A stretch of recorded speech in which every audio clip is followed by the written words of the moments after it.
श्री शिव महापुराण का रुद्र संहिता का 7वां अध्याय।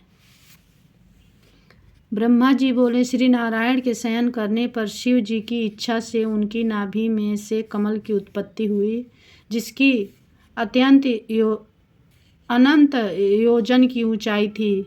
पार्वती सहित शिव जी ने मुझे उत्पन्न किया। मेरे 4 मुख लाल मस्तक पर त्रिपुंड धारण किए हुए थे। मैंने उस कमल के अतिरिक्त और कुछ भी नहीं देखा। उस समय मुझे कुछ भी ज्ञान नहीं था, जिससे मैंने न तो यह जाना कि मैं कौन हूँ और मुझे किसने उत्पन्न किया है। कुछ ही क्षण पश्चात मुझे बुद्धि प्राप्त हुई और कमल के नीचे मैं अपने कर्ता को ढूंढने लगा।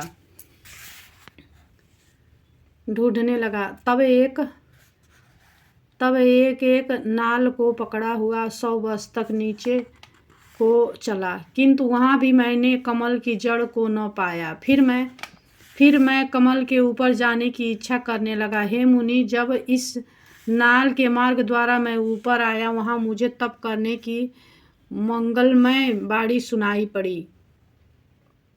इस मोहनाशक आकाशवाणी को सुनकर मैं अपने पिता के दर्शन की इच्छा से फिर तप करने लगा और 12 वर्ष तक कठिन तप किया। 4 भुजाधारी सुंदर नेत्र वाले भगवान विष्णु प्रकट हुए।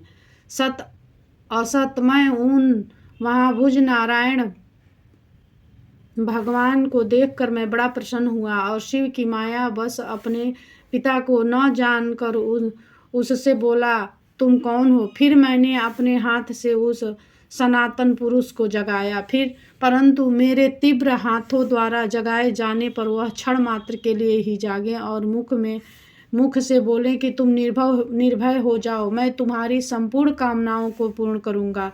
तब उन मुस्कुराते हुए विष्णु जी से ऐसे वचन सुनकर रजोगुण से विरोध मानकर मैंने उन जनार्दन से कहा कि निष्पाप, क्या तुम नहीं जानते कि मैं सबके संहार का कारण है? मैं साक्षात जगत का कर्ता, प्रकृति का प्रवर्तक, आद्य ब्रह्मा और विष्णु से उत्पन्न होने वाला और विश्व की आत्मा हूँ।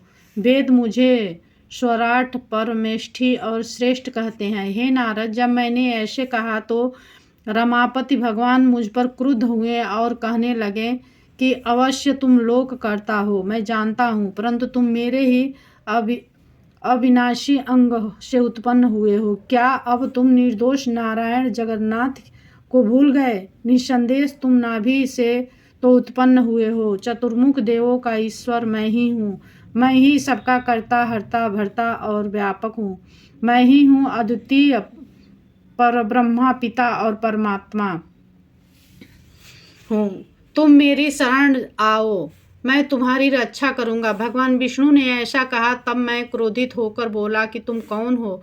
बहुत बकवाद न करो। तुम पर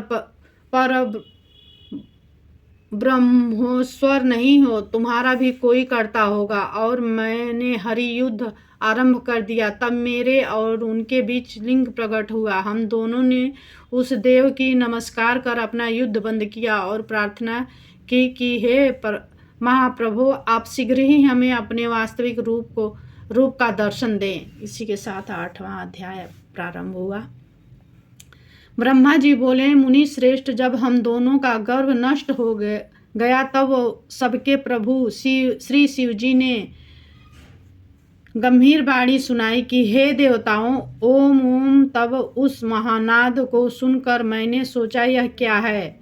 उसी समय देवों के आराध्य श्री विष्णु जी ने उस लिंग के दक्षिण भाग से सनातन आधवर्ण आकार को और उसके उत्तर भाग में उकार को देखा। फिर मकार को मध्य में और अंत में ओम को देखा, जो सभी सूर्य और चंद्रमा मंडल की भांति स्थिर थे और उनके आदि अंत और मध्य का कुछ भी पता न था, तथा सत्य, आनंद और अमृत स्वरूप परब्रह्म नारायण ही दृष्टिगोचर हो रहा था।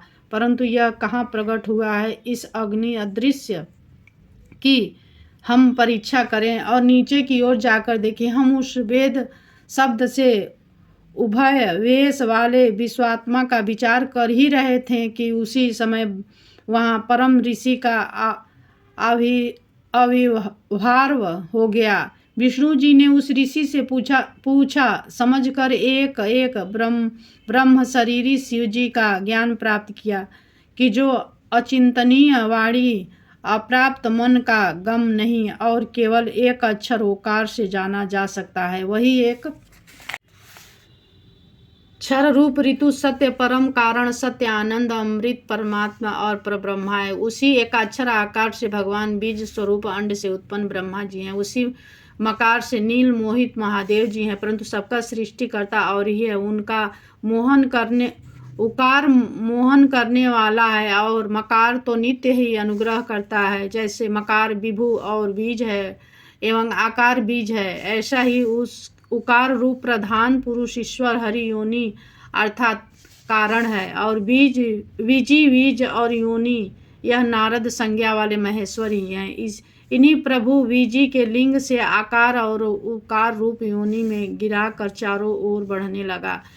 उसने सोने का अवैध अर्थात न जानने योग्य और अलक्षण अर्थात लक्षण से रहित एक और अंड उत्पन्न हुआ जो बहुत वर्षों तक जल में स्थित रहा और 1000 वर्ष के बाद भगवान ने इसके 2 भाग किए। तब इसका सुवर्णमय एक कपाल ऊपर स्थिर हो गया जिससे भू अर्थात स्वर्ग लोक उत्पन्न हुआ और कपाल के नीचे के भाग से 5 तत्वों वाली पृथ्वी प्रकट हुई। फिर उस अंड से हकार नामक 4 भुजा वाले भव अर्थात शंकर प्रकट हुए जो सब लोकों के रचयिता और वहीं 3 रूपधारी प्रभु हैं। इसी कारण यजुर्वेदी इनको ओम ओम में ऐसा कहते हैं। यजु वचन सुनकर रिंक और शाम ने भी इनको सादर हे हरे हे ब्रह्मान कहा। तब ऐसे इन देवेश को यथायोग्य जानकर सबने उत्पन्न हुए मंत्रों द्वारा महादेव जी की स्तुति करना आरंभ किया और उसी समय से विश्व के पालक भगवान विष्णु मेरे साथ ही एक सुंदर स्वरूप को देखने लगे जिसके 5 मुख 10 भुजा एवं कपूर के समान गौर वर्ण परम कांतिमान अनेक आभूषणों से भूषित महान उदार महावीर्यवान और महापुरुषों के लक्षणों से युक्त थे और जिन्हें देखकर हरि कृतार्थ हो गए। तब तक परमेश्वर महेश भगवान प्रसन्न होकर अपने दिव्यमय रूप से स्थिर रूप से स्थित हो गए।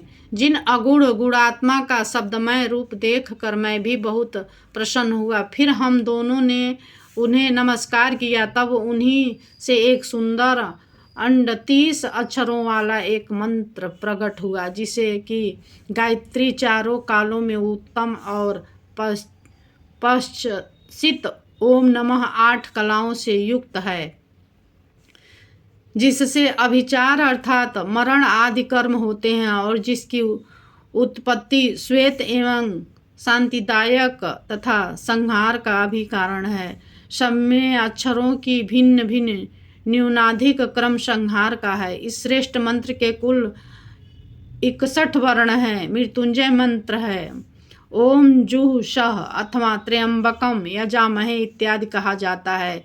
इसके साथ ही पंचाक्षर मंत्र है जिसके केवल नमः शिवा मंत्र और क्षम्यो चिंतामणि मंत्र तथा दक्षिणामूर्ति मंत्र उत्पन्न हुआ।